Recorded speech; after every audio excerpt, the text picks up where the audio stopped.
આ સાથે બનાસકાંઠામાં પણ ગુરુ પૂર્ણિમાને લઈને અનેક મંદિરોમાં ભક્તોની ભીડ જોવા મળી છે.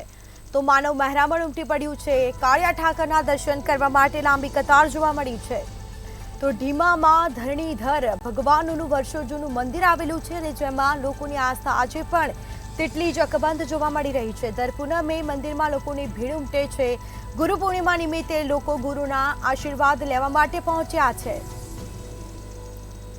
તો ભક્તોની ભારે ભીડ જોવા મળી છે. વહેલી સવારથી જ ભક્તો ઉમટી પડ્યા છે અને આજે ગુરુ પૂર્ણિમા અને રવિવારનો દિવસ એટલે કે લોકોની રજાનો આ દિવસ છે.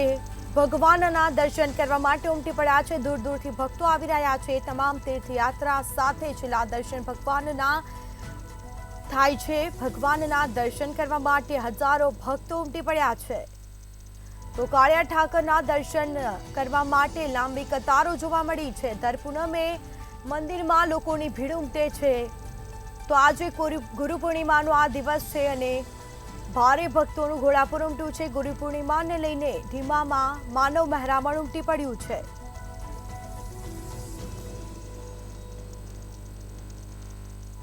તો કાળિયા ઠાકરના દર્શન કરવા માટે લાંબી કતાર જોવા મળી છે. ઢીમામાં ધરણીધર ભગવાનનું વર્ષો જૂનું મંદિર આવેલું છે. લોકોની આસ્થા આજે પણ એટલી જ અકબંધ જોવા મળી રહી છે. વહેલી સવારથી ભક્તો ઉમટી પડ્યા છે ભગવાનના દર્શન કરવા માટે. દર પૂનમે અહીંયા લોકોની ભીડ થતી હોય છે, પરંતુ આજે મોટી પૂનમ ગુરુ પૂર્ણિમાનો આ દિવસ છે એટલે કે વહેલી સવારથી જ ભક્તો ઉમટી પડ્યા છે ભગવાનના આશીર્વાદ લેવા માટે, ભગવાનના દર્શન કરવા માટે.